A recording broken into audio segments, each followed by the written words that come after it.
If you've ever had a paying job working alongside any team or group of people, you'll have likely come across a brown nose at some point.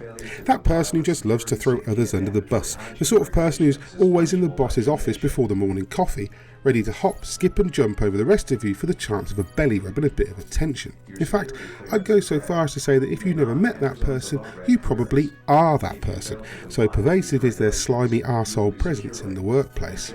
Well, Paranoia Happiness is Mandatory is full of NPCs who are just like that, and quite often the only way to beat them is to pucker up those kissing lips and join them. Based on a board game RPG created by Greg Kostikian, I think that's how you say it, Dan Gelbert and Eric Goldberg in the mid-80s, Paranoia takes place in a cheerily grim facility in the future called Alpha Complex. Your character is a clone, born in a tube and disgorged, fully grown into a working life serving the interests of Friend Computer, a highly advanced AI that rules Alpha Complex with an iron fist and a winning personality. As a troubleshooter, your role is to carry out Friend Computer's wishes unquestioningly, no matter what they are. Each day's cycle, you'll attend a meeting with R&D. He will task you with testing some new form of populous control device, and then report for a briefing with the computer itself. He'll give you your assignment for the day.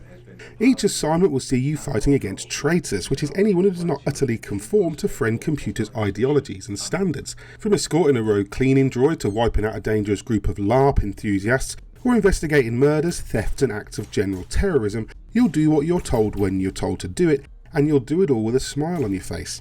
Only traitors are unhappy, and happiness is mandatory. Missions will usually take you into the various areas of Alpha Complex, where you'll wear colour-coded uniforms to determine how high your clearance level is for the day. Straying out of your assigned zone is tantamount to an act of treachery, and every time you commit one of those, a percentage meter will build in the corner of the screen. When it reaches 100%, Friend Computer will order your termination, and you'll either need to disgorge another clone, you have 6 in total, or begin the whole thing again. Unfortunately for you, everything except blind obedience is considered an act of treachery. Failure to take your happy pills, questioning Friend Computer's orders, making jokes, deviating from the mission, or failing to report an observed act of treachery by one of your fellow troubleshooters will all add to your level. It makes you pause and consider every line of dialogue and every action in the game world. You'll assemble a team of troubleshooters for each mission, but all have their own personalities and foibles, so you'll need to behave a certain way in front of them to avoid suspicion, especially if you choose to work alongside one of the many factions you'll meet planning to overthrow the computer or otherwise sow anarchy in the complex. Violence is an accepted part of life, and you'll often be asked by R&D to test things on the populace, such as a rocket launcher or a new form of fizzy drink that can make a person blind or mad. The sinister undertones are a constant element, and it's almost disturbing the first time you throw one of your fellow troubleshooters to the wolves to save your own skin and watch them get obliterated. Admittedly, the fact that they're freshly cloned and back on duty the next day cycle is a bit of an immersion killer, but it still made me feel guilty. Well, a bit. Sometimes your teammates will disagree so strongly with your actions that they will leave your party and won't rejoin it until you visited a confessing booth or performed some form of penitence in front of them. Sometimes you'll even be forced to sentence them and kill them or defend yourself against them. Also, be aware that they'll happily shop you to the computer for minor infractions, and arguing your case will only make it worse. Combat is handled in real time with your group armed with various laser guns, grenades and melee weapons. They'll hide behind cover if you position them right, but ultimately it's a case of every man for himself. Deaths of teammates are permanent, while your death will force a restart or use of a new clone. Combat is a little floaty, to be honest, and the tide can very easily turn in a fight.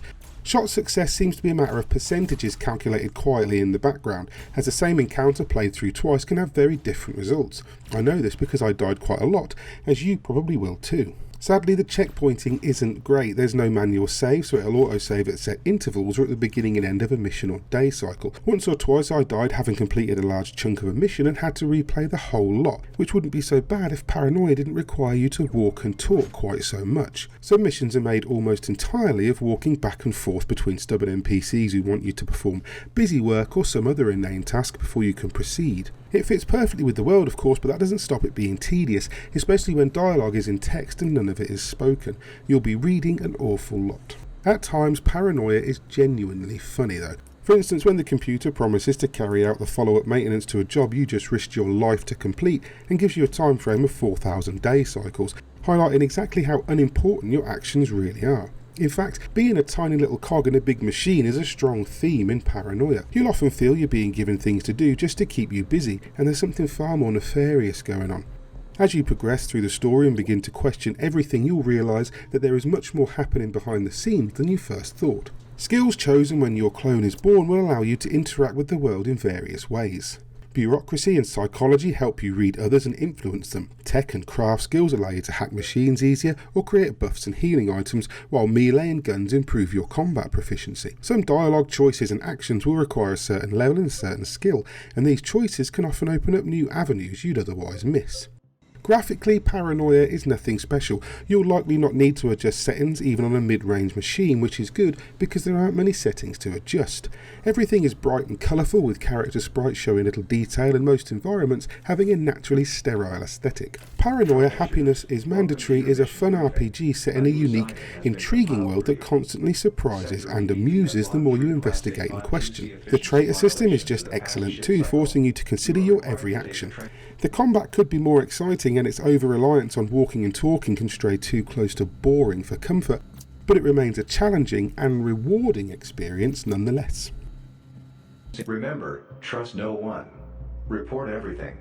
But most importantly, remain happy. Happiness is mandatory.